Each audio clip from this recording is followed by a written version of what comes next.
We play and call it work. Hey everybody, Matthew here from MiniWarGaming.com, and welcome to this Genestealer Cult review. Sorry, it was getting the glare. With me as guest star and urban legend, Constantin. Legend. He has driven underground all the way from Germany Yep. to join me for this very particular video. He has not been here for 3 weeks filming battle reports with us. No.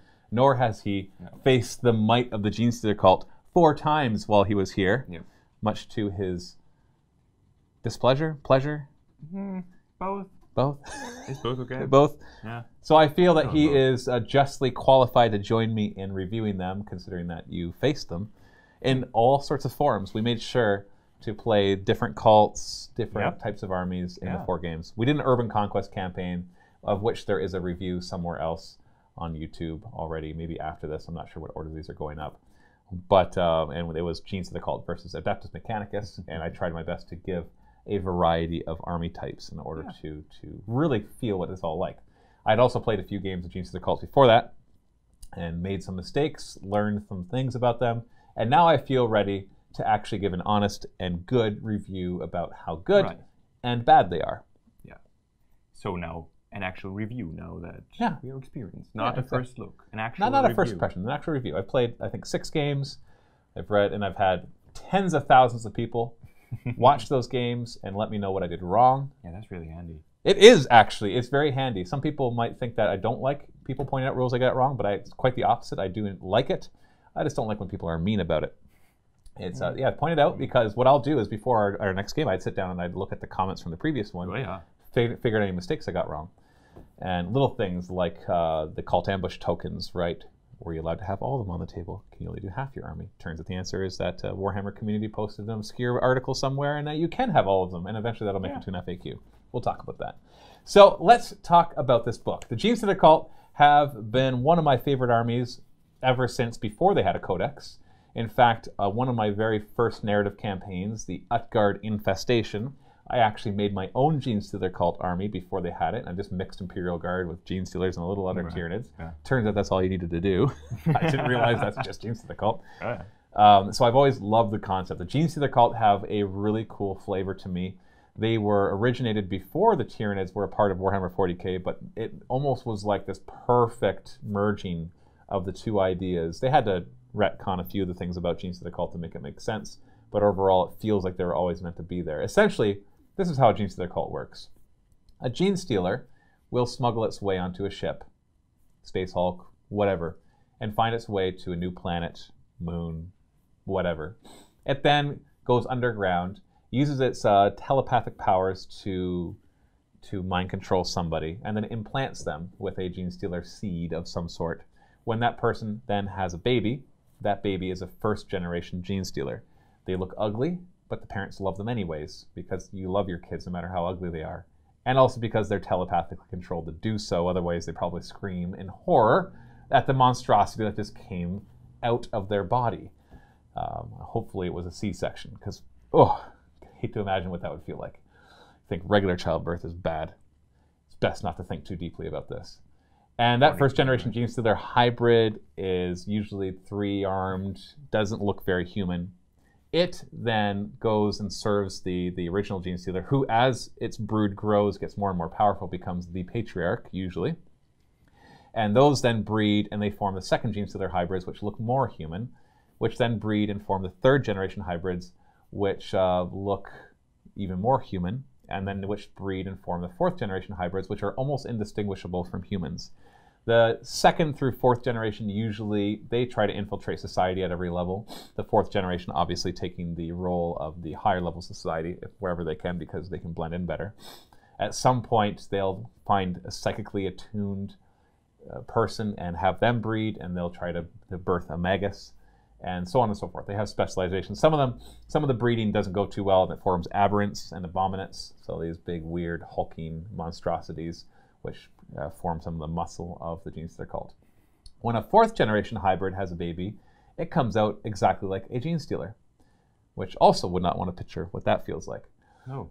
And that pure Genestealer then is ready to carry on the tradition of these. And the larger the cult gets, the stronger the Patriarch gets. And the stronger the Patriarch gets, the more of a psychic beacon it lets out. And the stronger that psychic beacon is let out, then nearby hive fleets, by nearby meaning within tens of light years, hundreds of light years, will get drawn towards that. Because if a Patriarch is powerful, it means that a planet is going to be easier to take over. Yeah. Because when the hive fleet gets closer, they start the brood starts to feel that cult starts to feel that, and they get excited for it, and they start their uprising. They start disrupting the government and the Planetary Defense Force. Sometimes they're so successful that the people have actually totally converted to their cult, and they await the Tyranids too, but that's rare. And so they disrupt everything. But here's the interesting fact. A lot of the Genestealers, the pure Genestealers, when they feel the oncoming hive ships, are actually driven to try to leave the planet. Yep. And this is a perfect opportunity to do so because the people see the hive fleets coming and they are scared and they're just scrambling, and so they don't pay as much attention, and they unknowingly smuggle a lot of Genestealers off the planet to new locations where the whole cycle can start again. It's just so cool. Yeah. It's also very tragic because the Genestealer Cult awaits the Tyranids as saviors, and the Tyranids fight alongside them for a few days, maybe weeks. There is this elation of finally getting to meet their makers. Yeah, finally meet the saviors. Exactly. But then once the people are conquered, they then turn and rip apart the Genestealer Cult too. And the last moment, there's a moment of realization that they are being betrayed. Even the very Genestealers who lived amongst them turn against them as well, because they fall completely under the control of the Tyranids. So, yeah, kind of grimdark. Yeah, you think? Setting. You think? It really? Yeah. Yeah, Chaos, you ain't got nothing on this. Actually, no, Chaos is terrifying too. But this is terrifying for a different reason, right? Yeah. That's just that alien threat lurking beneath the sewers and all of that kind of stuff. So I love that lore. It's it just works so well for narrative. It works. It's just such a cool story. It's a good blend. The Tyranids are a faceless, emotionless creature, so they're only so good at being a antagonist. You can only do so much with them. But once you threw the Genestealer Cult are that bridge that allow you to have that human element to the Tyranids without giving the Tyranids a human element and ruining them, like the Zerg from StarCraft. And so this is your bridge in between the two, and it gets you, lets you have that Tyranid in everyday culture without making the Tyranids mundane like the Zerg ended up being.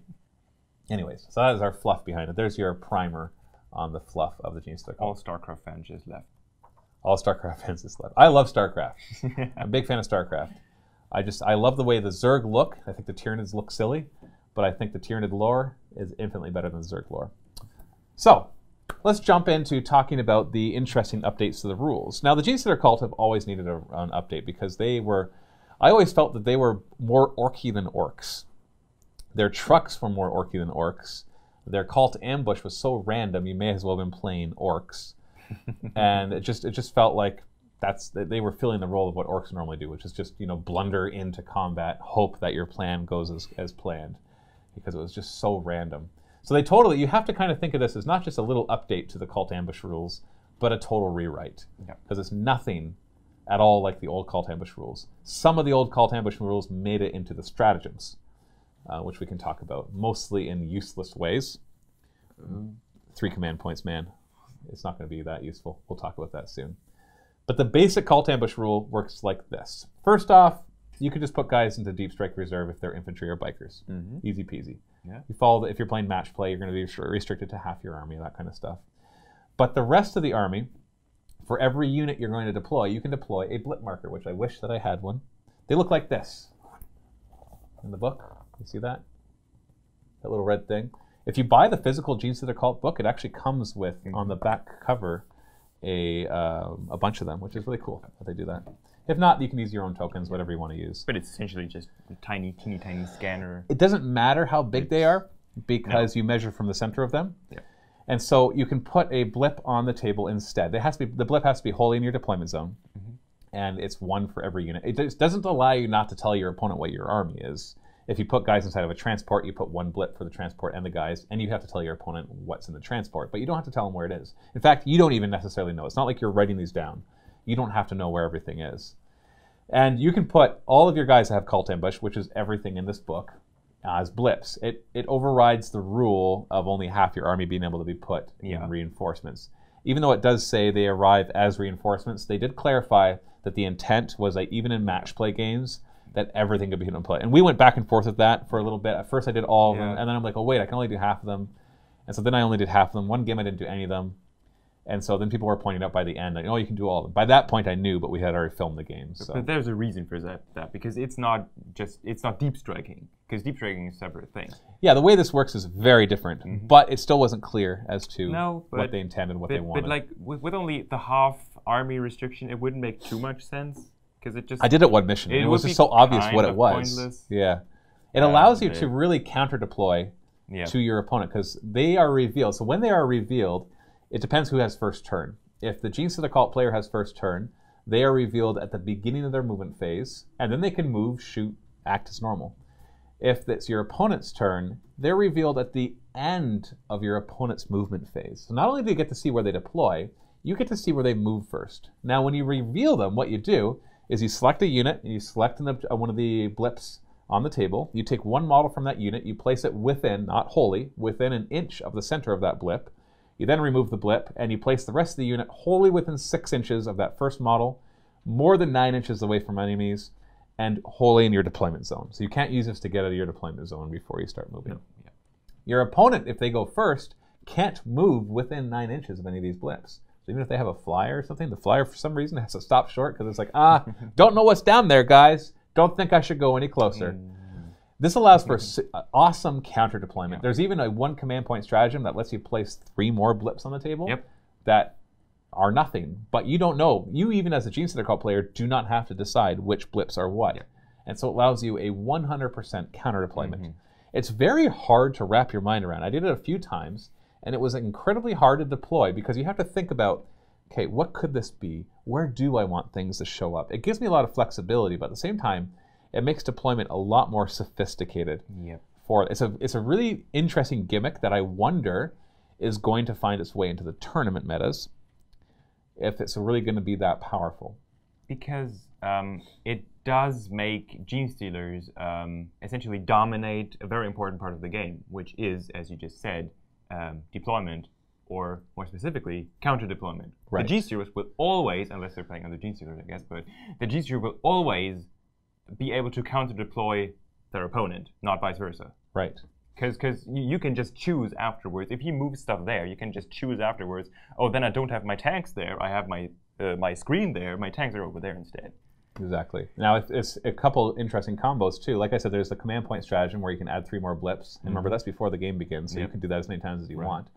There's also a command point stratagem that lets you, when you're revealing them, remove 3 of them and put those units underground. This overrides your 50% maximum because it's not happening during deployment, it's happening during your movement phase or your opponent's movement phase. And so there was one game, I don't think it was against you, I think it was before we played ours, where I had spent a command point, added 3 extra blips on the table. So I had these groups of blips in 3 areas of the table, one in the center, one on the left, one on the right. And then when he went first, he moved up, and then I revealed them.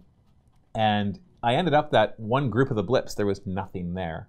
That 3 of them disappeared because I just had 3 extras. And then I put 3 more of them underground, and there was like 5 of them on that one side. And so what looked like an evenly spread out army turned out to be all concentrated around one spot, and the rest of them were underground, which was really cool. It was at least, is it super powerful?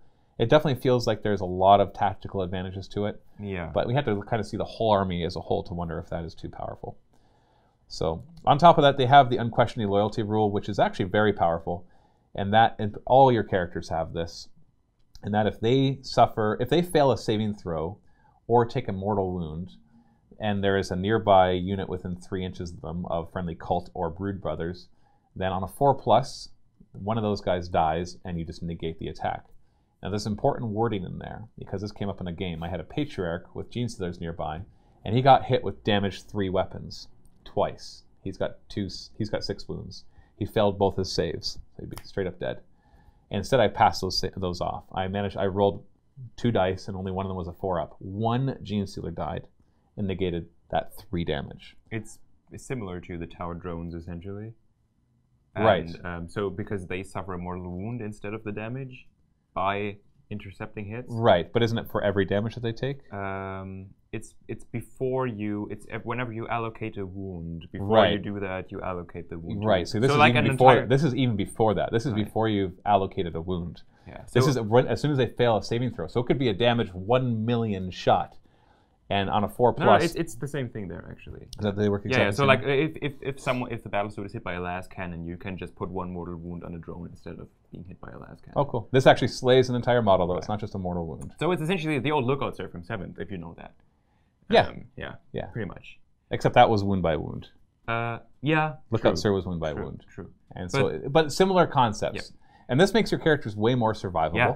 Not only do they have to be the nearest thing to be attacked or be in close combat, but now they have to also not have nearby guys in order to take those wounds. So it makes your squishy Maguses and Primuses and Acolyte Icon Wards, you can throw them into combat. If they have a bunch of Neophytes or Acolytes around them, they can just pass off the wounds and keep on kicking. But your characters are also kind of important in this army, right? Very important. Yeah. They almost all of them have a very special role to play. Right. Yeah. From the Patriarch's 6-inch bubble of ignoring morale and +1 to attacks for Genestealers, to the Acolyte Icon Ward's 6-up bubble of ignoring wounds on a 6+ and re-rolling failed morale tests, to the Magus' 6-inch bubble of giving everybody the ability to deny the Witch, to the Primus' +1 to hit, to the Sanctus' re-roll 1s to hit when they kill something. There's a lot of aura and stacking abilities within the Genestealer Cult.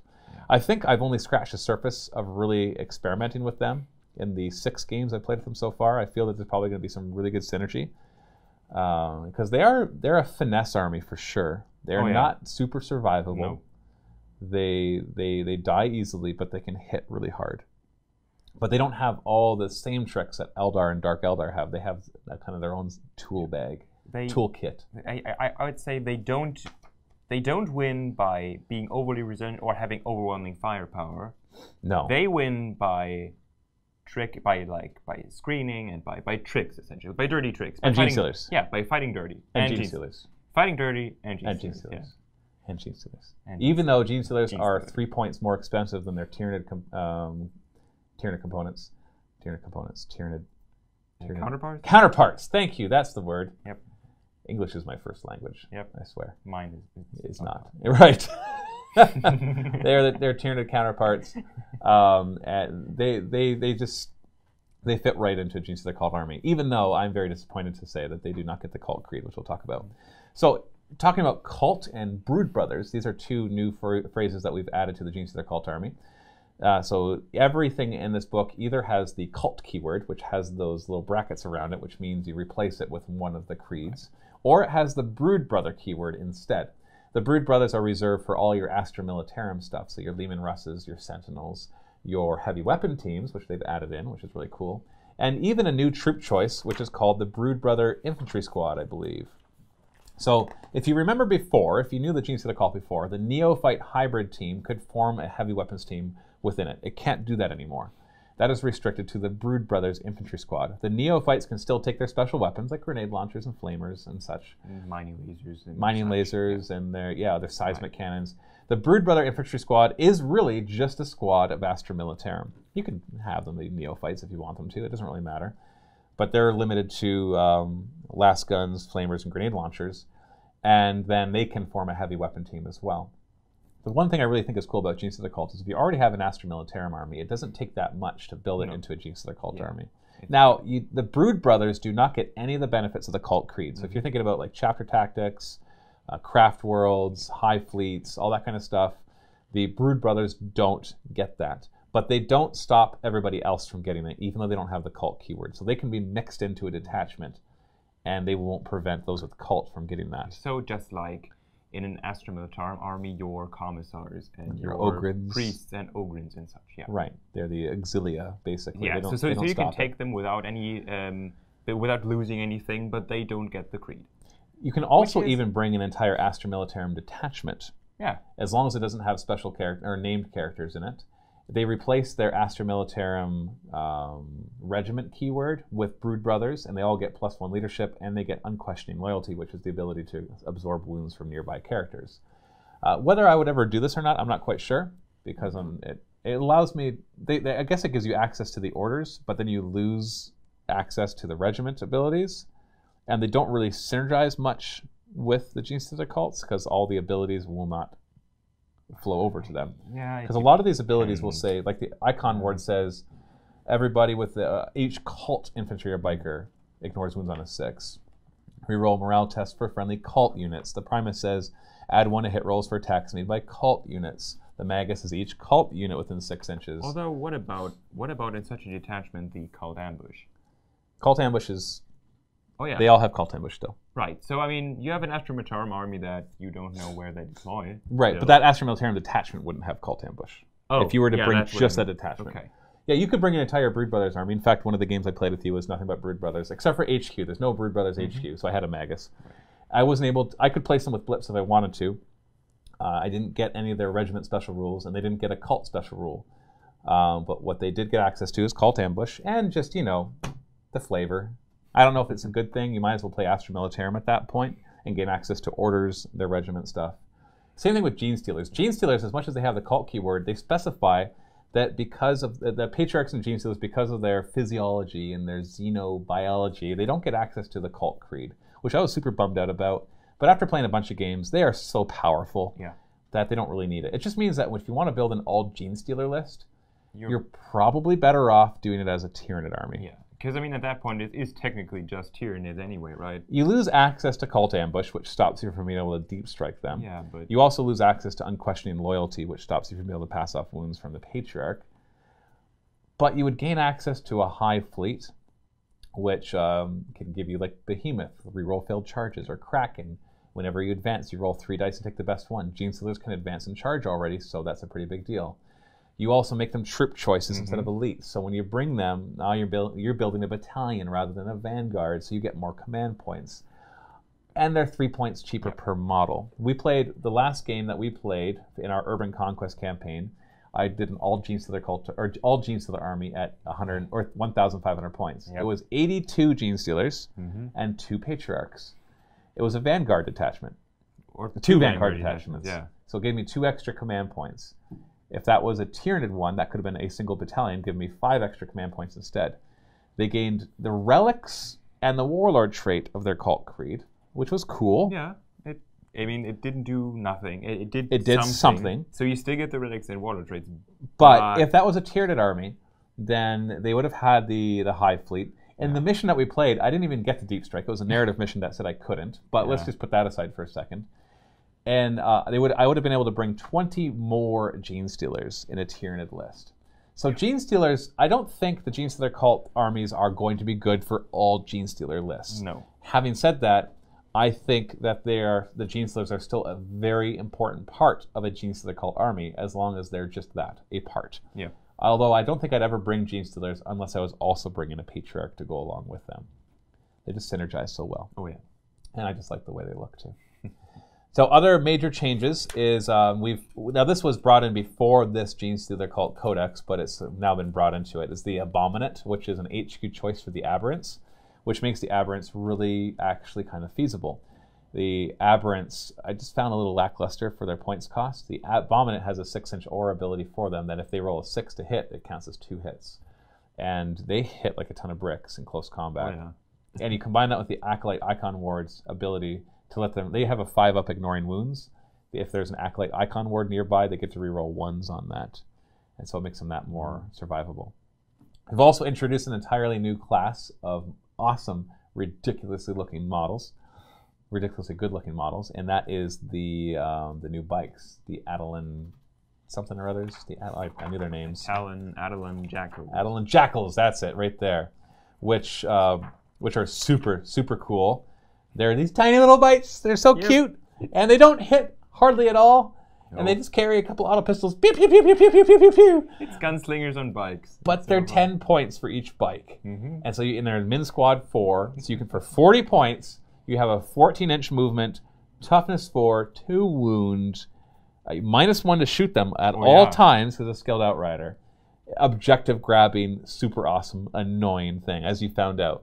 They didn't hit you very hard, but boy were they a pest. They drive around. They just annoy. They just annoy. They just annoy your and they're. You got to take care of me. You got to overwhelmingly firepower just to do so. Yep, You yep. could fire at a much more important target. Oh, you want to go down there? Nope. Sorry. Whee! You can. Whatever. Yeah, they're. I mean, just by themselves, they're already a pretty good screening unit. Yeah. Like they can block your units. They can hold up. They can race around and maybe charge something you wanted to shoot with. They can finish off. I use them to kind of finish off weakened targets too. Yeah, because 2 auto pistols each does add up. Yeah. A little. It took a wound or two off of your guys here and there. And every time it was just so embarrassing. It's like, you died to an Adelaide Jackal. You died to an auto pistol. Yeah, you died to an auto pistol. Now, for every 4 you bring, you can also bring a quad bike, and that thing can mount a nice big heavy mining laser or an incinerator. Yeah. But they cost so much. I'm definitely going to be playing with them. I had Lee paint up 4 squads of them because they look so cool. I want to use them a lot in the armies because they look so neat. Tiny human bikes. Yeah. And you know what? The quad bike did pull its weight, I found. Yeah. And it's basically, it's bike, and it's got 8 ablative wounds with the rest of the Jackals. Right. There's also an HQ choice for them, the Jackal Alphys, which is the guy with a sniper rifle, which is pretty cool. He's actually not bad. He's pretty cool. Yeah. It's -1 to hit him as well. But he has an ability where in the shooting phase, he targets an enemy that he can, or he doesn't target, he chooses an enemy he can see within 3 feet. And then everybody within 6 inches of him, unless they're bikes, they have to be within 12 inches of him, can re-roll. Is it failed wounds? No, they add 1 to their hit rolls. They add 1 to hit rolls. That's what it is. Ugh. Yeah. And so basically he's like, you, and everybody near him. So as much as he's a bike, I found myself keeping him back with my shooting part of my army. And that really helped them. It only affects cult units, though. Right. But it's called units. It's not just limited to infantry or bikers. It could be vehicles, too. Couldn't it? Well, yeah, it could be your rock grinders or your trucks, but it can't be your Lehman Russes or your Sentinels or your heavy weapon squads or your Brood Brother infantry squads. But like some mining laser carrying neophytes and buggies and or just +1 to hit with your auto guns, right? Just hitting on 3s. Yeah. Just that extra firepower is nice. Or your rock grinders, if you give them heavy mining lasers, then that D3 strength 9 shots is really nice to have that +1 to hit, especially if they had to move and get the -1 to hit. That negates that. So that's another big addition, of course, is the new elite section of special characters. Now, I don't know about you, but I think Games Workshop has been getting home run after home run with the new models they've been coming out with. And the thing that I've really loved lately about 40K was Rogue Trader, so the models for the Rogue Trader kill team, and then Blackstone Fortress. Oh. Those models were just so incredible. There is such a neat aesthetic to them. They look like perfect NPC or PC characters, or PCs for a role-playing game, let alone for a miniature war game. Yeah. And so I'm looking forward to using those in our upcoming Wrath and Glory, or past Wrath, depends when you're watching this, our Wrath and Glory 40K role-playing game. And this set is no exception. We've got, I think, is it 5? 1, 2, 3, 4, 5, 6 new characters. They're all elites. We got the Clamavis, which is a guy with a loudspeaker. He's got a 6-inch bubble of +1 leadership and -1 leadership to the... Oh, I'm sorry, +1 leadership and +1 advance and charge. Ooh. And that's when I often forget to bring him for. He also has that enemy units can't be set up within 12 inches of him. That is also huge. That's, or can be really huge. It can be. It came up in our campaign, actually. It did. I kept him in a certain bubble. I'm like, you cannot deploy here. So he's really good for that. There's the Locus, which is a cool model. It's this guy, he looks like an old geezer with a cloak on. He's like walking around with this. It turns out the cloak is hiding the fact that he's like a 2nd generation, or I don't know what the lore behind him is. He's like, it looks like he's a 2nd or 3rd generation hybrid because he's got multiple arms and he still has like the big hunchback with the ridges. And essentially, he throws open his cloak and he's got like 3 swords, and if he charges, he does 2 damage. But he's a good bodyguard. He actually takes wounds on a 2+. Now he takes them wound by wound, so you can't like negate a 3 damage wound just on him. It's every wound inflicted he could take on a 2+. And so he likes to do that. He always fights first. He's got basically a bunch of Locus blades. He's got 4 attacks, 2 up weapon skill with a strength 4 power of sword that becomes damage 2 if he was charged, or heroically intervened. And he can heroically intervene 6 inches, I believe. Yep. And Yeah. 6-inch heroically intervene. And you can intervene into a character instead of the closest. He can, he can choose to go towards a character instead of the closest, so he's like a character killer. Oh yeah. And he's got -1 leadership bubble around him too, which is really cool. You got the Sanctus, which is basically your assassins. You can outfit him with a sniper rifle, which is only really going to be useful against enemy psychers. Or my personal favorite is the Sanctus Bio Dagger. So there is a stratagem that costs 3 command points that when a model is first set up, they can either move d6 inches or they can shoot. I don't like that it's 3 command points. I think it should be 2, but that's neither here nor there. But he can do that stratagem for free. So if you give him the sniper rifle, then he can pop up, take a shot, and this could be in your opponent's turn, by the way, and then he could shoot again in his shooting phase. Or he could, if he has the daggers, he could plop down and then move d6 to get a cipher charge. Yeah. So it's basically 9 minus. It's almost like a 3d6 charge. So you have to make a 9-inch charge on 3 dice. And that's much easier. Your average on 3 dice is 10.5, whereas on 2 it's only 7. So that makes him potentially extremely dangerous. Like he is really an assassin. Yeah. You could. Yeah, he acts almost as like the assassins. He could just randomly appear and kill your character instantly. Yeah. Yeah. But if you want somebody to randomly appear and kill characters, I think that's really the job of the Keller Morph. Now, if you're looking for the Keller Morph model, you actually have to buy the Genestealer Cult Kill Team, and he's inside of that. I was kind of confused why I couldn't find him on the web store, but it turns out he's in there. The Keller Morph is awesome. He's probably, out of all these, I think he's my favorite, although he's definitely not just the most useful. He's got 3 pistols. He's got 3 arms, each with a pistol. Each of these pistols is 2 shots, so it's 6 shots in total. They're strength 4, -1 AP, 2 damage. Oh, by the way, the Keller Morph can target characters, even if they're not the closest. Oh, by the way, he's a 2-up ballistic skill. And by the way, if he hits you, he gets to roll another attack. So his 6 attacks can potentially be 12 attacks. Most likely more like 9 to 11, maybe 8 to 11, especially if you can give him a -1. But yeah, so he can show up and just... And so you can deep strike him 9 inches away, and he's got 12-inch range with his pistols. On top of that, there's a relic pistol that you can replace one of his pistols, and it becomes 3 shots instead of 2. And reroll wounds against characters. Yeah. So that's pretty awesome. Who needs like crazy, ridiculous weapons if you can just do the same with like revolver type, like auto pistols? If you're a gunslinger, he could use it in combat. Now he's not hard to kill. He's only 4 wounds, 5-up save, but toughness 3. But if you don't have to make him go in the back line by himself, because he has another ability that if he kills an enemy model that with his ranged weapons until the end of that phase, the shooting phase, everybody within 6 inches, all cult models within 6 inches, reroll 1s to hit. And so you don't have to have him go out by himself. He could plop down next to some of your guys nearby who would need some reinforcements and then go. Because damage 2 is actually effective against a lot of things. Primaris Space Marines, strength 4, -1 damage 2. Yeah. And you get 6 shots that really are going to be like 8 to 11, possibly 12 shots. You could take out a squad of Primaris with him. So he's just, even if he ends up not doing anything, he's just so dangerous for your opponent. If you know you're fighting him, it's such a, even just a psychological weapon, because again, he can pop up anywhere and potentially really ruin your day. Making sure, okay, they're free. So he's only 60 points too. Sure.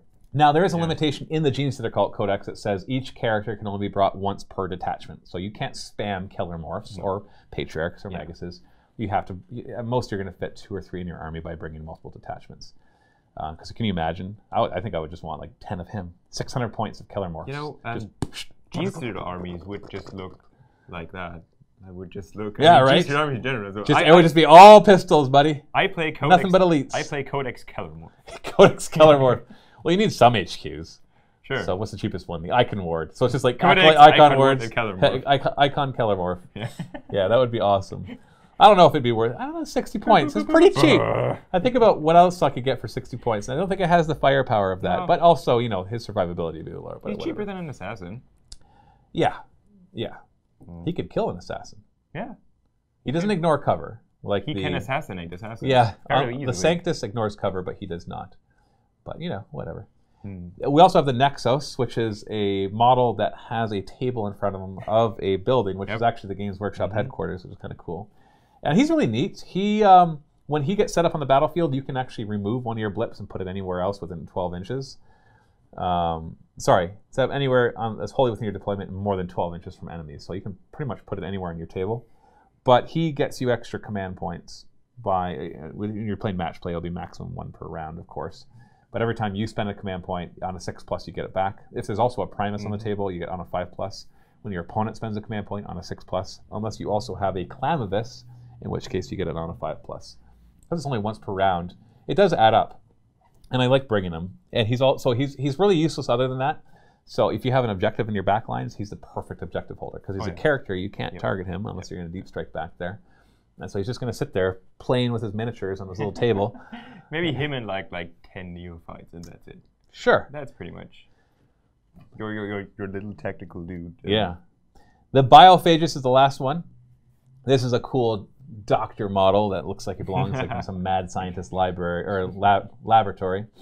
And he's there to enhance your aberrants. So at the end of each movement phase, you can choose a unit of aberrants. You can only do this once per aberrant squad. He rolls a die first off. If he rolls a 1, one of them just dies. Just straight up dies from his experimentations. Otherwise, they get a bonus addition, either +1 strength, toughness, or attacks, all of which are welcome, some more than others. I think I'd always take the +1 attack. +1 toughness would be my second choice. +1 strength would be my last choice. Because what is the toughness, 4 or 5? They're toughness 4. Okay. So going to 5 is a big deal. That's 5. They're strength 5 already. So going to 6 is nice. If you're arming them with power hammers, it's not as big a deal. But the power picks, which are just strength user, getting extra strength is nice. If you bring the familiar with him, which just costs a few more points, he can roll that die twice to see which bonus they get, and you can choose which one, unless you roll the same one twice. And he also gets a little extra wounds for that. So he's cool. And he's actually decent in close combat, too, with his poisonous injector goad. He loves winning on 2s. And it can actually do even more mortal wounds to characters with it. And it's actually strength 4, D3 damage. So, no AP. But, so, you know, he's got a little bit of punch in close combat. So essentially, if you're going to run Aberrants, bring him. Bring him in. Yeah, bring him. It was fun to bring him. I did that in the game. And that was fun. Then I want to... Oh, yeah, we also have the Achilles Ridge Runners. I haven't had much experience with these yet. I only have one.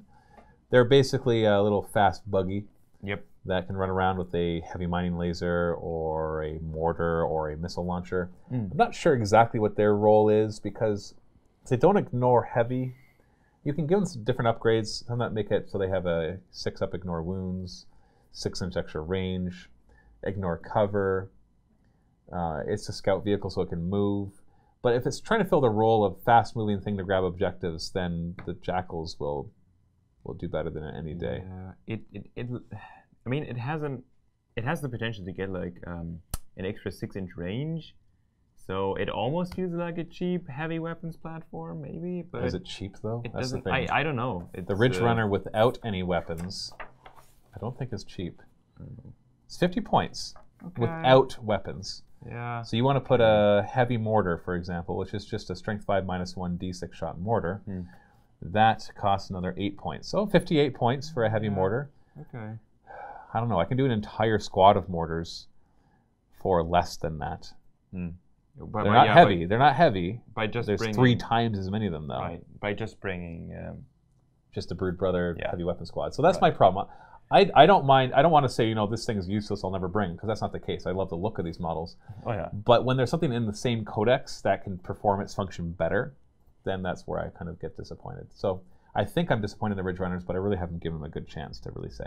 One thing I am very happy about, though, I haven't gone through every points change, but the one that I noticed most heavily, and is probably the most significant change, is in the Acolyte Hybrids. Acolyte Hybrids in the old codex were 11 points a model. They were expensive. They were good, but they were just a little too expensive at 11 points each. For a single wound, toughness 3, 5-up creature, it was just, you were just paying a lot. And if you wanted to give them any special weapons, it got even more expensive than that. Hand flamers cost a lot. Now they're 7 points a model. They went from 11 to 7. Now I know most armies, when they get updates, see points reductions. And so really it's just everybody's getting points reductions. And so now they're just catching up to everybody else. But 7 points hybrids make them your cheapest troop choice. Because now if you want to just fill out min squads of troops, 5 Acolyte Hybrids at 35 points each is cheaper than your 10 Neophyte Hybrids at 50 points, which is what you used to do if you wanted to just spam your troop choices. And I like Acolytes as my default troop choice better than Neophyte Hybrids, because 5 naked Acolytes are a threat. If you don't, they're easy to kill, but they are a threat. Do you agree from what you've seen in the games? Yep. They definitely, like, I mean, because their standard weapon loadout doesn't cost anything, does it? Nope. They're rending claws, and their auto pistols their pistol, their grenades. So to be fair, they do die just as easily as Neophytes. Yes. But which are 2 points cheaper. Right. They cost 2 points more, and you could just and you can bring like a dozen of them. You can bring a ton of them, and each one of them is. You can bring 20 of them in a squad. Because I mean, yeah. So just with their standard loadout, they can be very dangerous in close combat. They have combat. 3 attacks each in close combat. 2 with rending claws, 1 with their knife. Yep. Strength 4 on all of them. 3 up weapon skill on all of them. Their strength 4. Yeah, I mean, there's leadership strength, 8 with their leader. Their strength 4. So I mean, yeah, they're just yeah. They can be dangerous. And they can scale up. Like your 5-man squad is 35 points. If you want to go for each 5 you bring, 2 of them can bring special weapons. Those special weapons are expensive, but they're ridiculously good. Especially when you couple it with the fact that there's a stratagem for 1 command point, which is cult reinforcements, which allows you to choose a troop choice. I wish it was any infantry, because then I'd use on Genestealers. Right. And for 1 command point at the beginning of your movement phase, you can bring back D6 slain models. The important thing about that is if you've paid an expensive amount of points for those heavy weapons, then they can come back. Oh, yeah. And that came up in our games for the Neophytes, because I had a couple special weapons in each Neophyte squad. So many times. And you get them down to 1 guy, I had the Acolyte icon ward nearby, and so I was able to pass my morale, or I threw a command point at it. And then all of a sudden, the next turn, 1 command point, I get D6 of them back. Oh, look, I rolled a 3. Well, 2 of those will be my grenade launchers or my flamers. True. Yeah. And so it's the expensive guys coming back over and over. And you don't have to pay reinforcement points for those, because you're just replenishing a squad. Unlike the other one that in my first game that I made a mistake of summoning a new squad, forgetting that you have to pay reinforcement points. But even without them, they are kind of glass cannons without any heavy. They are glass cannons. I mean, yeah, totally. But they're cheap. So even with the heavy weapons, of course, especially. But even without the heavy weapons, they can do it. They can do a ton of damage. They're like the glass cannon. Yeah, just straight up. Even if you just look at the 2 attacks each, strength 4 rending, what that is -1 AP, 6 up to wound. It makes it -4 AP. Yeah. Just nothing other than that. Then they each get a stock extra attack with their knife. Just strength 4 base, no AP, no just 1 damage. But still, it's just a few extra. It's a bunch of extra hits. All at 3 up weapon skill, mind you. So yeah, very useful. And because you can bring them in squads of 5, you can fit them inside of your Goliath rock grinders, which can only hold 6 models. And Goliath rock grinders and Goliath trucks can be upgraded with caches of demolition charges, which can only be fired from the vehicle if something's inside. So now you have this cheap addition that you can throw inside of a Goliath rock grinder. The demolition charges are quite lethal, so it gives the Acolyte Hybrids something to do. And then if you need to, they can hop out and they can go grab an objective, because they're troop choices, so they can grab them better than non-troop choices from other armies.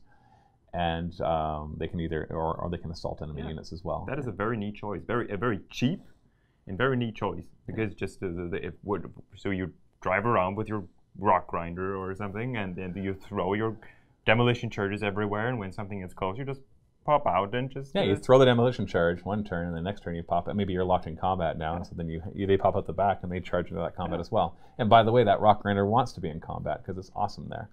Not much of that has changed. They're just still awesome in close combat. So yeah, out of the 3 troop choices, they're my troop choice of choice. Although I have played with the other ones as well, because they're fun. Understandably. Yeah. So like I said, there's one other addition, which is the Brood Brother heavy weapon team.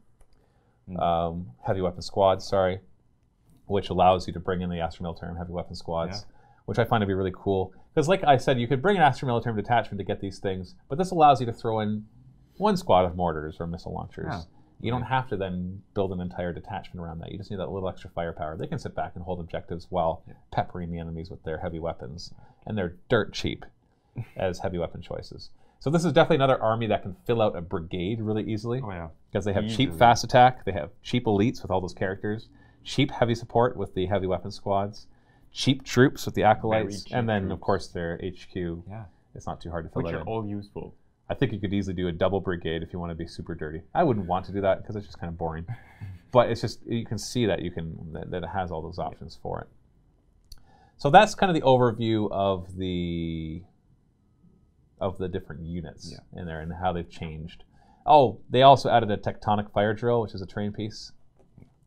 No comment. Looks really cool. I'm getting one built to use as terrain. I don't think I'll ever spend 75 points to bring this thing. I just don't see the point.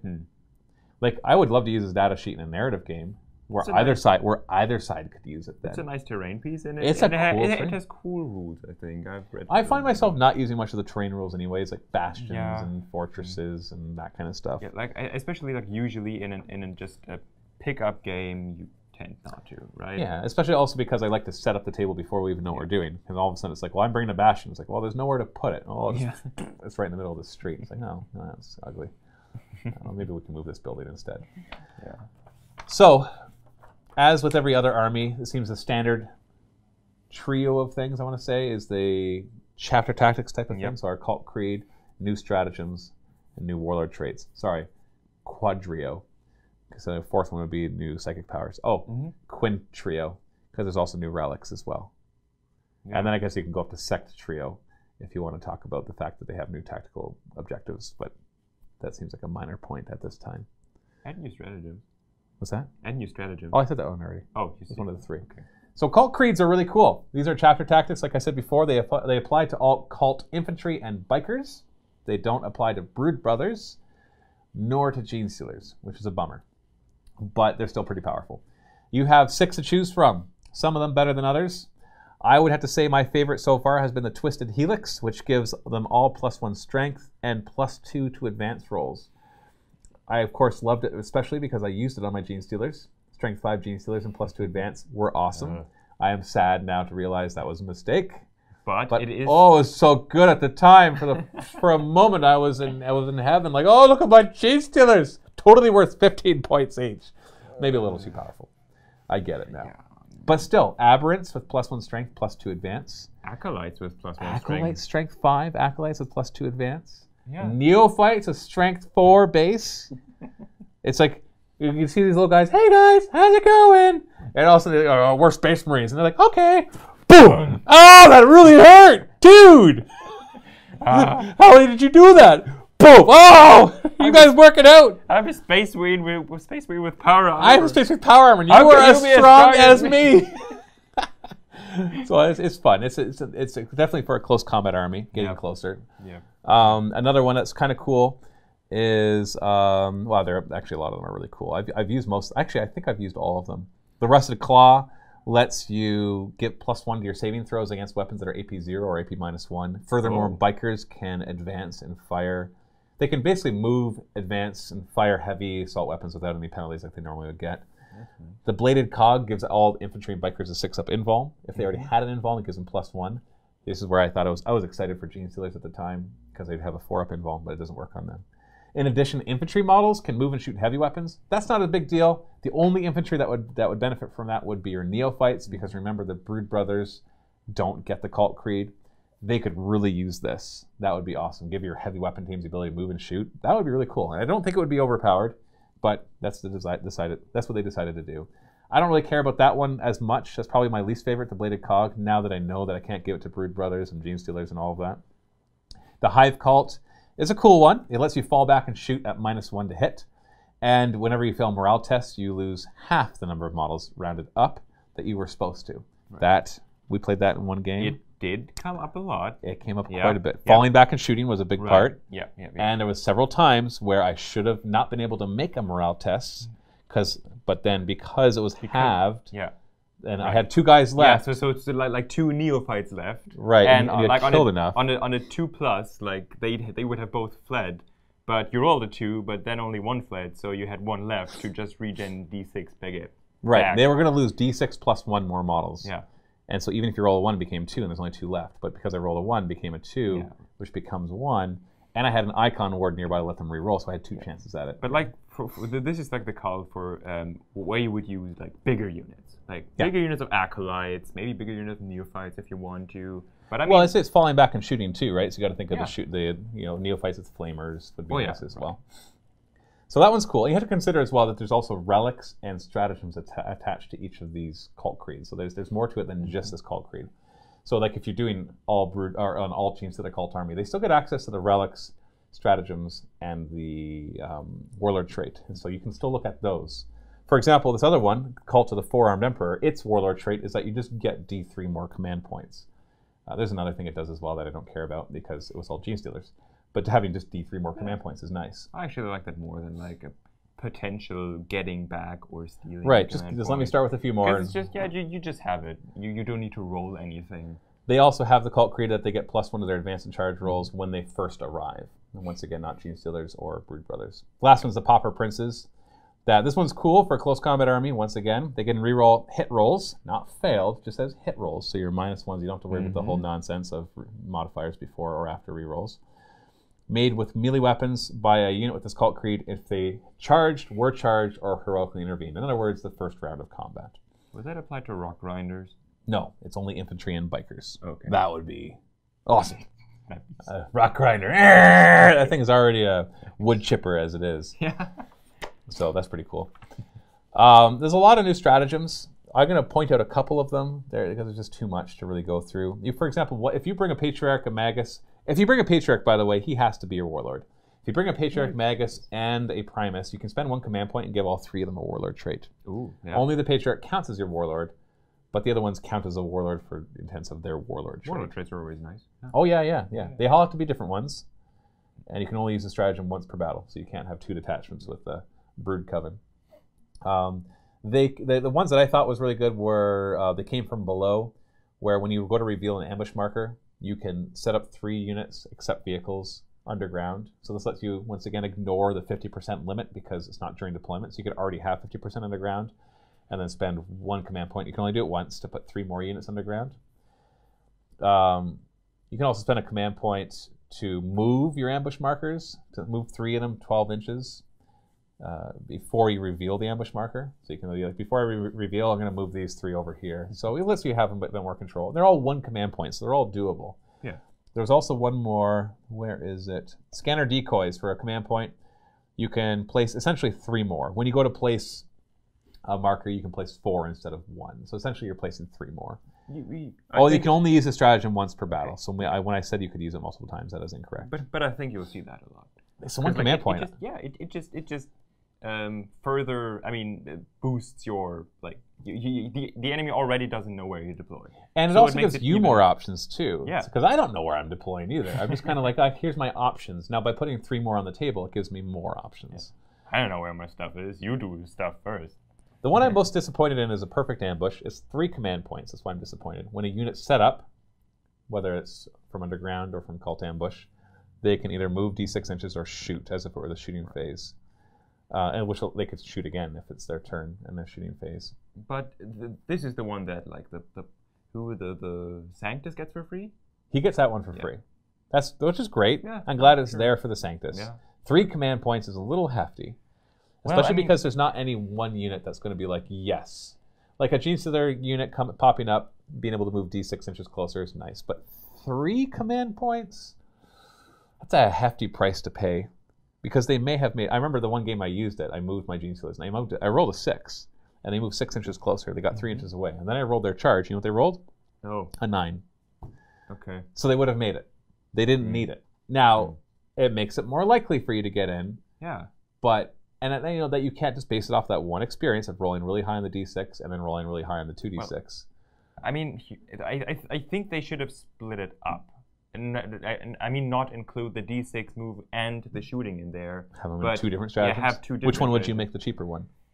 Moving or shooting? Because the problem with 3 command points and the D6 is it can potentially be extremely strong. Again, popping up, deep striking somewhere essentially, and then immediately being able to charge reliably is very strong and something you usually can't do in 40k. But the D6 makes it kind of unreliable still. So you just roll a 1, so you have an 8-inch charge. You could just roll a 1 and be an 8-inch charge. And if you want to re-roll that D6, it turns into a 4 command point stratagem. Yeah, and if you roll a 1, then it's essentially like the 1 cult creed gives you +1 to charge anyways, doesn't it? Yeah. Yeah. But if you roll a 6, but then again, you could roll high on your charge, and then it would be pointless. Yeah, it is nice. Don't get me wrong. So I think I'd do the charge one cheaper. I'd make the charge one cheaper, maybe. It's hard. I can see why it's 3 command points. Like, because I have such cheap troop choices and stuff, I could easily farm a lot of command points. And so then once per turn, throwing 3 command points down for this could actually disrupt it. So maybe, I don't know, the more I talk about it out loud, the more I'm thinking maybe it should be 3 command points and not 2. It might be a little too cheap at 2. It's just a shame. But what it is, yeah, you get a big squad of Genestealers, and they get to move D6 inches closer. And because that might allow them to charge something else as well that was totally out of their range. So I could see it being powerful. Maybe that's just it. I got to think of it more as in max squads that you use it for rather than min squads. So, and that's what it is. 1 command point, Return of the Shadows, incredibly useful. Infantries or bike units, at the end of the movement phase, you pick one more than 3 inches from enemies, take it off the table. The next turn, at the end of your movement phase, they pop up 9 inches away. Yeah. Very, very useful. This used to be just a standard trait for the Genestealer Cult. I don't think it should just be a standard trait. It seems it's a little too powerful that your whole army could do this. I was doing it a lot before. It's still just 1 command point. One command point. You can do it just for 1 unit per turn. Yeah, but it's just 1 command point. It's powerful. Yeah. It's powerful because it's just infantry or bikes. Right. So Genestealers could do it. Heavy weapon squads can do it. Yep. As we saw in the one game. Very, very effective. There's other stuff as well, but I'm not going to go over all just because there's so many of them. We've got an expanded psychic discipline. It includes things that you would expect, the Mass Hypnosis, Mind Control, and Might from Beyond, which Mass Hypnosis is probably my favorite. It basically choose a unit within 18 inches. They get -1 to hit. They fight last in the fight phase, and most importantly, cannot fire Overwatch. That is rough. Yeah. There's certain units that you just don't want to charge, whether they're Flamers or your Jazz Hand Priests, and being able to shut down their ability to do so is very powerful. Especially against armies or builds that don't have a lot of close combat protection or have their close combat protection in their Overwatch. My other favorite. Sorry, go ahead. No, but I mean, I just hear that there are a lot of things like like Forge World and Tau or stuff like that, Overwatch on 5s or something. Right. A lot of Flamers, yeah. That mitigates that a lot. It does, and it's also -1 to hit. So even if you don't charge them, they're going to have -1 to shoot the next turn, and they have -1 to hit in the fight phase if you do charge them. Might from Beyond is my other favorite one. It gives +1 strength and attacks to a unit, and this is a Genestealer Cult infantry or biker unit, so this could work on Brood Brothers if you really wanted to. Although clearly it's more for a close combat unit, but +1 strength is nice, but +1 attack. So you imagine a Genestealer unit going in there with strength 5, 5 attacks each. They'll eat anything. There's some other cool ones in there. Mind Control is a weird one. You choose a single model within 12 inches, and you roll 3d6. If it's equal to or higher than leadership, you can take control of it and shoot with it. It could be a knight. Or it could be an Imperial Knight. Bring your Imperial Knights now. I dare you. Blah, blah, blah, blah, blah. They usually tend to have higher leadership. You roll 3d6, though. There's no leadership save from a 3d6 roll. No. On average, that'll equal or beat any leadership. 3d6, no. Yeah, it's not 2d6, it's 3d6. Okay, that's why it's weird. You have to be within 12 inches. It's an interesting one. No, it'll come up. It'll come up. Potentially. I mean, if your opponent has a big Bane Blade or Imperial Knight or a strong Walker or something like that. Or even like a Stallion Robot. A single robot who's in his double shooty profile. So that's pretty cool. We got some new Warlord traits, some Cult Warlord traits. Ones I'll highlight. The one I really like is Focus of Adoration, where every Cult infantry and biker unit within 6 inches can actually heroically intervene as if they were characters. Even if they weren't characters. When you combine that with the Pauper Princes, where in the turn that they heroically intervene, charge or were charged, they can reroll hit rolls. It's kind of nice there. You also have cool ones like Simple, just +1 attack and strength, -1 to hit them with ranged attacks, +3 to their aura abilities. All of those HQs have a 6-inch aura ability of some sort. Buffing that to 9 inches is actually pretty big. There's some really cool ones in there. There's good ones to just buff your Warlord, and there's good ones for them to buff units nearby. Patriarchs, for example. I mean, a Patriarch with +1 attacks and strength. That's nasty. Strength 7. Yeah. Give him the 1 relic. That gives him another +1 toughness, attack, and wounds. Yep. and he'll be up to like 7 or 8 attacks at that point at strength 7. Yeah, he's a he's an unstoppable killing machine at that point. Or a 9-inch or a 9-inch ignore leadership. Yes, yeah, you saw me use that one on him, right? Aura, yeah. Yeah, exactly. The relics are really cool. We've got a lot of good choices for relics. I already talked about the pistol one, where you can actually replace any auto pistol with that. So if you didn't bring the Keller Morph, you could replace the Magus's pistol with an Oppressor Bane, which makes it his strength 3 pistol becomes a strength 4 minus. Oh, it's minus 2 AP on that one, by the way. So we should have been rolling that one separately. We were rolling as if it's minus 1 AP. Strength 4 minus 2, 2 damage, 3 shots. And it can target enemy. In this, it has a sniper rule. Can target characters and rerolls wound rolls against characters. So you have your little Magus just kind of pull out his little pistol. Hey, how's it going? Bam, bam, bam. Holds it sideways. Bam, bam, bam. Kill shot. For no actual benefit. Hey, it's the kill shot, man. It's just don't think about it too much. Maybe it is just a standard pistol that you hold sideways. Yeah, exactly. That's all it is. It's just a pistol held sideways. It fires faster. We got a lot of cool ones, like you can upgrade the sniper rifle on the Sanctus, or the Sanctus. It was the Sanctus, yeah. Or the Jackal guy. Alphas. And it gives the Jackal Alphas, yeah. And he gets +2 to the wound rolls. So you basically almost always win on 2s, maybe usually, 3s. Yeah. And unless it's targeting a vehicle or Titanic. So when you put that on, I really like that on the Sanctus if you're going to bring him as a sniper. If your opponent has a Psyker, then you drop him in, you use the 0-point command point and stratagem to let him shoot. He takes that shot at them. The reason it's good against Psychers is because it does mortal wounds, or it does a Perils of the Warp, possibly, to an enemy Psyker, so just like D3 mortal wounds, essentially. And then he can fire it a second time. So you have, boom, boom, 2 shots. And he hits on a 2, so yeah. I don't know if it's worth it, but it's a cool combo. One of my favorites is the Elixir of the Prime Specimen. It's only Twisted Helix Cult Creed, +1 attack, toughness, and wounds. Another favorite is the Crouchling, Patriarch or Magus with a Familiar. It upgrades a Familiar to a Crouchling. A Familiar is that little tiny Genestealer pet they have. And it lets them, once per game, cast 1 additional psychic power. And it also gives a Blade of Wounds. It can die before them. But you can upgrade it to a Crouchling, which lets the Psyker knows 1 more power and gets +1 to his psychic test, which is kind of cool. There's some other cool ones there too, but those are the Acolyte Icon Ward. He could have a 6-inch aura of +1 strength to infantry and bikers. Okay. So he runs up there with the Aberrants, gives them +1 strength, reroll 1s to their. And you could easily give them another +1 strength through dozen other means. Yes. Yeah. So there's a lot of stacking buffs. You can stack up a lot. Yeah. But there's nothing really in this army besides maybe the Lehman Russes and the Goliath Rockgrinders that is super survivable. Even the Aberrants, they're more survivable, but in the end, their saves aren't that great. They've got a 5 of ignoring wounds, toughness 4, 2 wounds each. They reduce damage by 1. So they have all these things to help them survive. But in the end, anybody who really wants to can take out those units before they can get too far.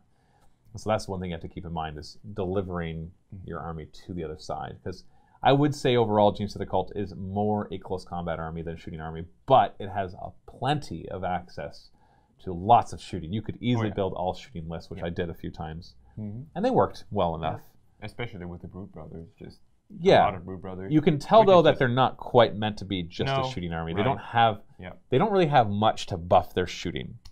No, because most of their shooting comes through Brood Brothers who don't get all this stuff. Although, wait, I mean, true. I mean, you still have your Keller Morph with the reroll ones. You still have your alphas with. But that doesn't make you a shooting army. That makes you an army with some guys that can peg. But he's a 12-inch range. Right. So I'd say they're in the range of everything. They're more a close combat with shooting support army than anything else. But they do have the ability to play a lot of different ways. You can go heavy Aberrants. I built lots of different lists in the few games that I've played. I went heavy Acolytes, heavy Neophytes. I went all Brood Brothers. I went all Genestealers. I went heavy Aberrants. I went lots of vehicles. And they all had their own appeal. They were all fun to play. And I like that. I always like when a Codex gives me multiple ways to play.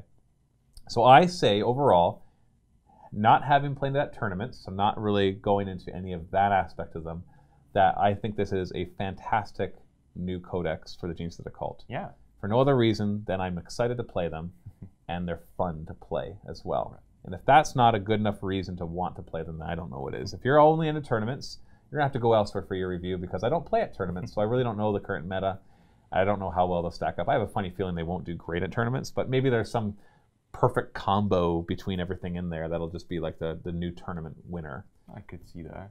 But yeah, more important, what I really like is they feel very thematic, which is like the codices so far have progressively become more and more like just fun to play because they feel that they're thematic and they're cool and they're interesting essentially. And you get a bunch of really nice looking models. Right, and they feel unique. This is definitely this counts definitely for this one here.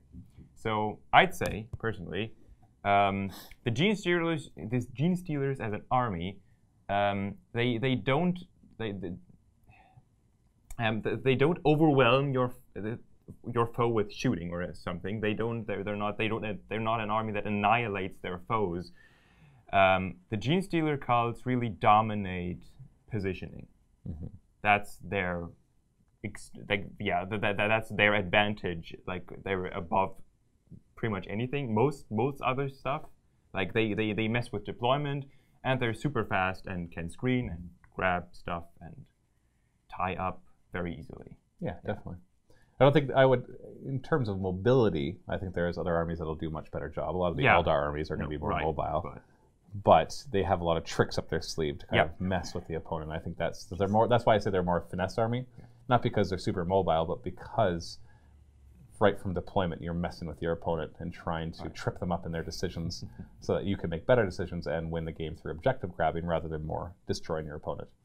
Unless you bring lots of Genestealers, then you might just destroy them too. Anyways, that's our Genestealer Cult review. We are recording this live if you're watching this on YouTube, so I'm going to turn to our live audience. If you have any questions or comments about the Genestealer Cult Codex in particular, we will talk about those now. We'll do that for a few minutes and then we'll close off. Oh, okay, that was some interesting ASCII art. Forever Knight, thank you for the tier 1 sub. Okay. So Thrino says, hey Matt, I'd like to see you try this out with the Jackals. You can take Pauper Princes to reroll hits on charge, a shotgun for 0 points, a power hammer for 4 points. Now you can shoot your shotguns after advancing them. Use the power to be able to charge. So there's a psychic power that lets you charge after advancing. Then use Might from Beyond to give them 2 attacks, rerolling hits. Strength 6 -1, 1 damage. Cultist Blades for an extra attack. So for 14 points each, moving 20 inches if you use a Ridge Runner to make their advance a 6. Are these the new Genestealers? Well, they're definitely as survivable as a Genestealer almost, because they're toughness 4, 2 wounds, no invuln, but 5 of armor still. 14 points each. That relies on a few things. You have to pay for the Ridge Runner, so you're paying 50 some odd points for that.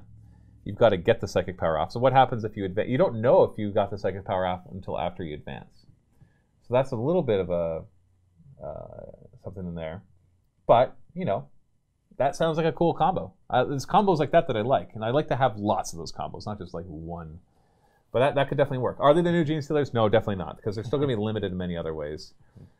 2 attacks at strength 6 -1, and then an extra attack is not the same as 4 attacks. Because if we swap them out for Genestealers and do exactly the same thing that you said, first off, I don't have to use the psychic power to let them advance and charge. They lose the shots of the shotgun, but let's face it, that's minor at best.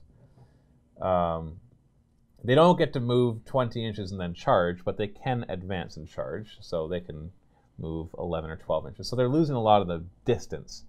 But what you're gaining is a lot of attacks that are strength 4. Like we give Might from Beyond.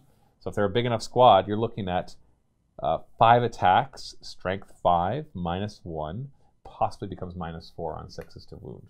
So they fill different roles once again. They're both fast, but the Jackals are faster. So would I pour all those points into the Jackals? It's reasonable. 14 points each. It's reasonable. Yeah, I mean, that's not a lot. It's 1 point more than a Space Marine, I guess. Yeah, it's reasonable. It's a cool thing to try. So I can see I'll see if I can try that. Okay. Now I think before there was a conversation about the Overwatch thing, with like if Tau or how the Tau Overwatch works. Whether the if the unit, I think the other ones. I think the other ones could still Overwatch. Yeah, because it just says that the unit's if charged. If they're within 6 inches, they can Overwatch. Yeah. So it just shuts down the one. Probably. Yeah. Unlucky White says, I had to leave for a bit there in the middle. Did you discuss the hand flamer changes? I did not. So 2 major buffs to the hand flamers. 1, they got to change before this codex. They're D6 shots instead of D3. Okay. And 2, in this codex, they went from 8 points to 1 point. Or was it 4 points to 1 point? 5 points to 1 point? Yeah. It went from ridiculous points, like who would ever buy these, to 1 point. Holy. Which is now, if I had all my guys equipped with hand flamers, I'd be happy. With hand flamers. They're awesome. But the problem is I have hardly any with the hand flamers. I have all my metamorphs with hand flamers, but my acolytes, I don't. Gosh. And so I need to get another 50 acolytes put together with hand flamers. Acolytes with hand flamers, no man. Yeah. That's rough. 8 points apiece. Okay, these 5 are going to hop out of this truck. Doosh! They're only strength 3, but you're still looking at 5d6 auto hits. Right, I mean, for 1 point, you get d6 auto hits instead of 1 shot. Yeah, and they're pistols, so you can do it again in close combat later on if they're still alive. Yeah, hand flamers, huge buff between getting more shots, because they used to be D3 shots on their D6, and the points reduction. Flesh Tear, my buddy's going to be running a Shadow Sword in his Genestealer Cult. Can it hide? No, it can't, because in order for him to bring a Shadow Sword, he can't bring it as part... Well, first off, the Shadow Sword does not have the Call to Ambush rule, but let's say that it could get it. It's not part of your Genestealer Cult detachment. It would be part of its own detachment. But you could bring it. Can a Genestealer Cult take Astra Militarum Super Heavies as Brood Brothers? Yeah. Yeah, for sure. But the question then becomes, you know, if you're doing that, well, no, that's not a bad question, actually, because here, I'll read you what it says. Right. I mean, at some point, you can just play Astra Militarum, I guess, but... It's in addition to represent Astra Militarum forces that have been subverted, you can include Astra Militarum units and Genestealer Cult units in the same match play army, even though these units do not have anything in common. You ignore the Astra Militarum unit. If it's battle forged, you can only include 1 Astra Militarum detachment per Genestealer Cult detachment.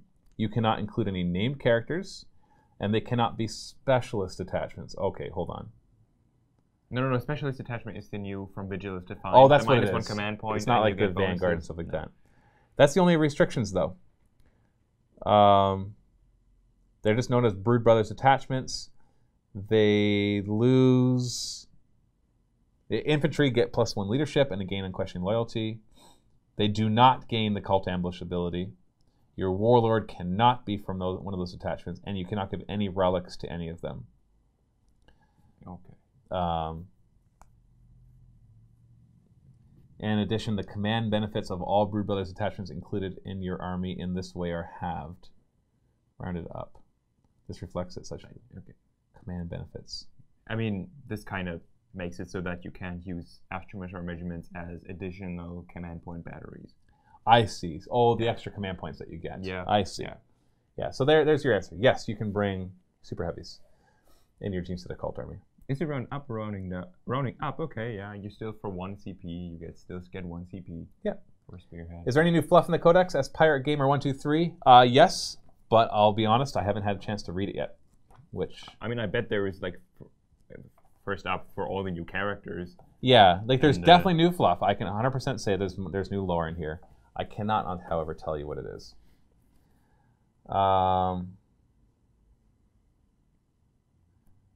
Mandalore says, hey Matt, just to confirm, both of the sources of +1 to hit in the shooting phase modifiers only affect cult units, not Brood Brothers. So no 3+ Blizzard scale Hellhammers and such. Yeah, no, I know.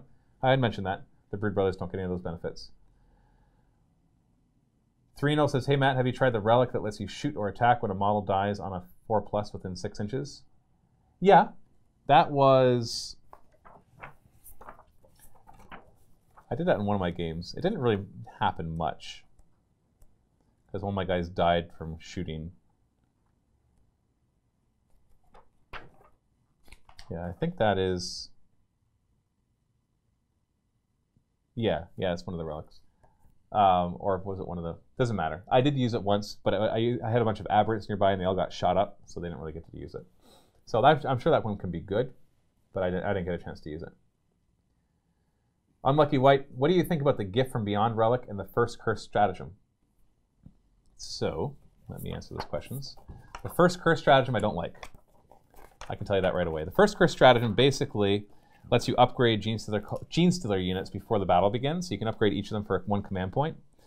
And it gives you access to all their upgrades that they get from the Tyranid Codex. So the poison, which basically, not poison, the toxin sacks, which when they roll 6 to wound, they do 2 damage. Or they get +1 advance and charge, or they get a 4-up save but lose swift and deadly, which means they lose the ability to advance and charge. Here's the problem. It's random.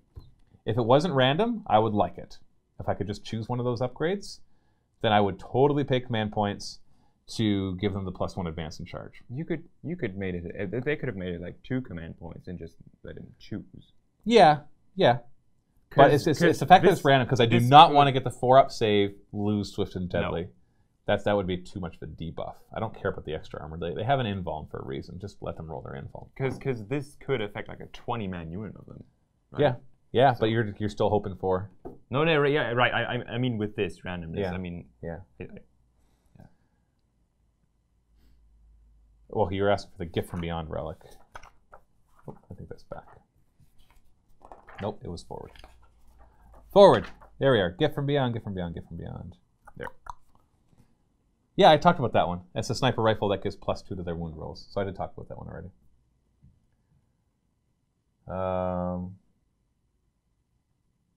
Mandalore says, yeah, I think Brood Others can do the whole blip thing. They can. Everything in this codex, even Leman Russes, have the cult ambush. If they're in a Genestealer Cult detachment. Well, everything in this codex. No, I know, but I mean, the Leman if they have a separate Astra Militarum detachment, but that wouldn't be these Leman Russes. No, these Leman Russes, everything in this codex has cult ambush. But yeah. Speed Dad, I may have missed it, but how do you feel about the Mental Onslaught Patriarch combo? Is it worth investing in leadership buffs and debuffs? Mental Onslaught is a weird one. That's a psychic one where you both roll a die, add the leadership. If the Genestealer player beats you, not equals and beats you, they do mortal wound and you do it again and again and again. But you could. The problem is you could have a leadership of 9 and the opponent could have a leadership of 6. That's nice and all, but or I could just do smite and just do D3 mortal wounds. I don't have to worry about it failing and stopping.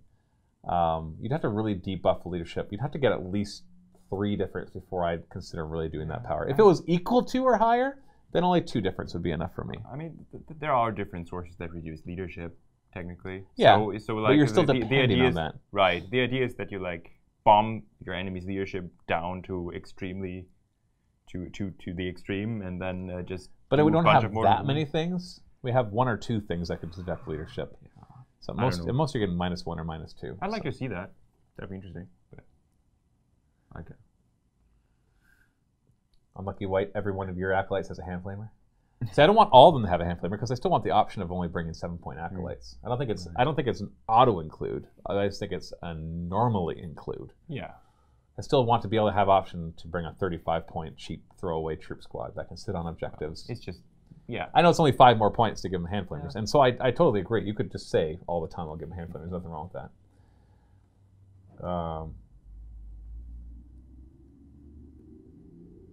Mandalore says, thanks. I just wanted to make sure I heard you right, since people have been talking about 2+ to hit Bane Blades with the Salamander command vehicle as well. Not saying you were thinking about doing. Okay, yeah, no, I wasn't going to do that. Zergalurgurg, hey Matt, are you allowed to take a Genestealer Cult detachment along with a Tyranid force, kind of like Imperium stuff? The 2 separate detachments, yes.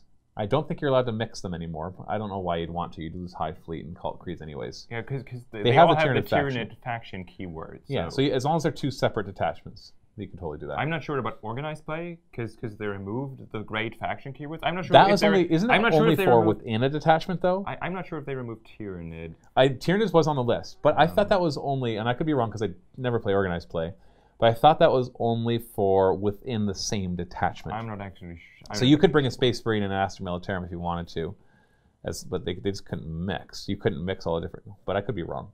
But if that's the case, then you wouldn't be able to bring Genestealer Cult and Tyranids because I believe that was on the list. In organized play anyways. Right, and I never play organized play, so we just do match play. Anything that's organized play rules, we usually ignore that just because you make gentlemen's agreements and you have fun. Organized, you definitely need extra rules to stop certain cheese. Pirate Gamer, what would happen if the Emperor was infected by a Genestealer? Well, we've already seen it. Look at the Imperium. Do you think he's doing really well? Think about that. Guns, lots of guns. How is the counterplay to all the deployment shenanigans now that you've played against it for 4+ games? We didn't use it a lot because we didn't realize. He's asking you how you felt against that counter deployment thing. Yeah, you know, yeah, I just had like 2.5 games with it. We did 1 game with it fully. Yeah.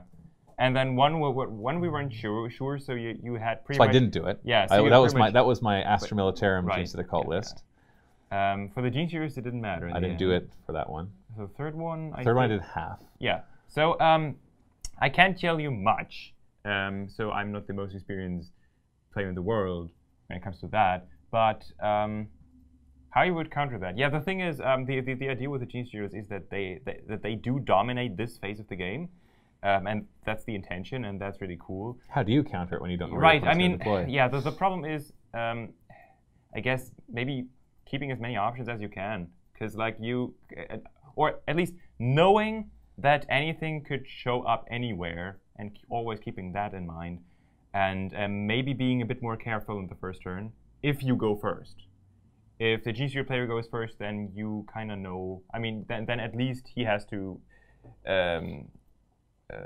reveal everything and then do his turn. But yeah, that's rough. I mean, people are gonna come up with ways probably, but I mean, like, or it's the old Necron monolith trick where you just kind of ignore it. You're just like, I'm just gonna play. Oh, yeah, that's where you are. Okay, then I'll now continue playing. I mean, or I could imagine armies that do have a lot of other ways to counter deploy or teleport or move very fast. For them, it would be less of an impact because they could easily then switch positions and reposition themselves. So I could like imagine an Elder army with a lot of Wave Serpents or Harlequins, which are ridiculously fast, or there are other ways that like let you teleport units in the first turn. Like, I mean, I guess Grey Knight Interceptors are the best example here because Grey Knights, but yeah. But other than that, I don't know. I mean, like I could imagine. Well, Guards don't have too much of a problem with it because their Basilisks have all their tanks have ridiculous range, and the Basilisks don't ignore line of sight. But I don't know. It could be very devastating, but the way Cult Ambush works now is the Genestealers are supposed to really dominate this. Yeah, that's just they're supposed to. Yeah, that's so deal with it basically. Right. So Speed Dad is saying that Patriarchs can get up to leadership 12 in his Codex. I guess if they have a Clamavis nearby, it's +1 leadership. Where's the other +1 leadership? Is there a relic that'll give +1 leadership? Or a warlord trait?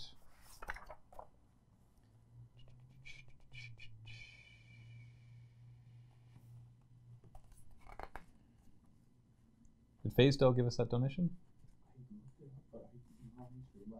Oh, you're on the Streamlabs right now. Thank you, FaZeDo. That's a very, very generous donation. Thank you so much. You see a +1 leadership in here anywhere? I'm only seeing one +1 leadership.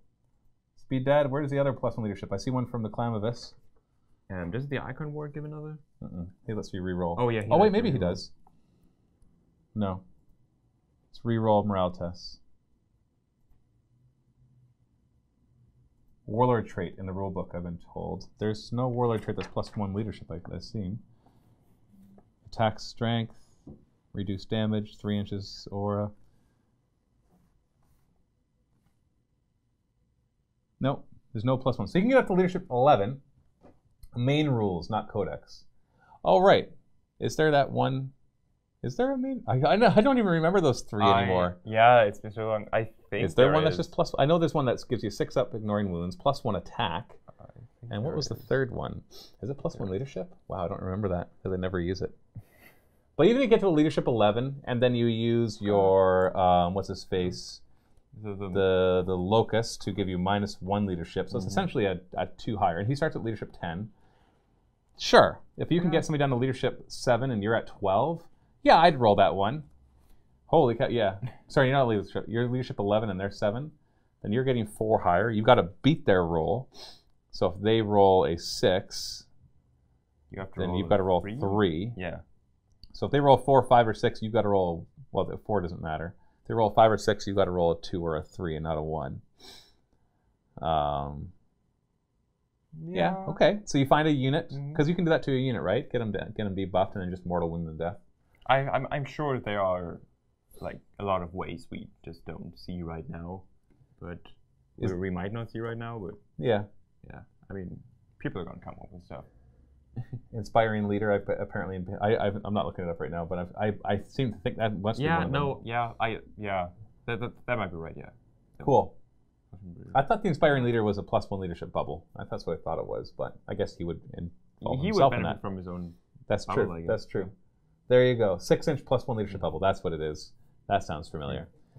Yeah. Is that worth giving up another warlord trait? Maybe. I don't know. That's a cool combo, but if he dies, then he's not gonna be able to do it. That's assuming you get the psychic power off. Once you get it off, then you're good to go. But you still have to be against something that started pretty mediocre leadership. Well, I mean, there is that one stratagem that lets like a Magus and a Primus get an extra warlord trait. Whether or not the not warlord. extra. It's not extra. I mean, they get a warlord trait. I know, right? Yeah, they each get a warlord trait. So you, it doesn't say that they have to be from this codex. So at least you don't have to kind of waste. That's true. You just give the Patriarch the +1 leadership bubble, and then the Magus and Primus you can give the ones that you wanted to use. So cool.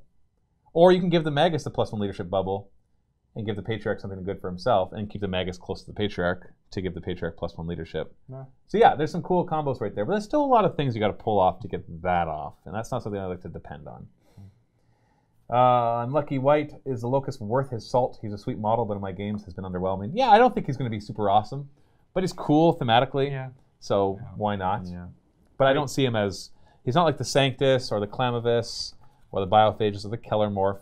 I'd say that the Locus and the Nexus are probably the least interesting ones, but he does have that -1 leadership bubble as well. That can make a big difference. But I agree with you. I think actually the second with the daggers is a better than the sniper one. Yeah. Because the sniper rifle is still just heavy one, strength 4, -1 D3. Now you give him that relic one, that strength 4 doesn't matter as much because it's +2 to wound. +2 to wound, but it's D3 damage. It's a potential mortal wound, but most characters are going to survive that usually. If it's a Psyker and he loses a wound against Psychers, it's pretty good. Then it suffers perils of the warp. But so that's an extra D3 mortal wounds right there. So that's worth it. Yes, if you're up against Psychers, that's where the Sanctus of the sniper rifle with the relic will be useful. Anything else? Nah, not really. Give him the dagger. Okay, thank you so much for all your comments. Thank you for joining Constantin and I Constantin and me in this Genestealer Cult Codex review. Stay tuned for more Genestealer Cult battle reports. If you want to see a bunch of them, I've already filmed a bunch. We've filmed a bunch with Constantin in our Urban Conquest campaign, Genestealer Cult versus Adeptus Mechanicus. You get to see all sorts of armies. Go check that out right now. Thank you so much for watching. Happy wargaming.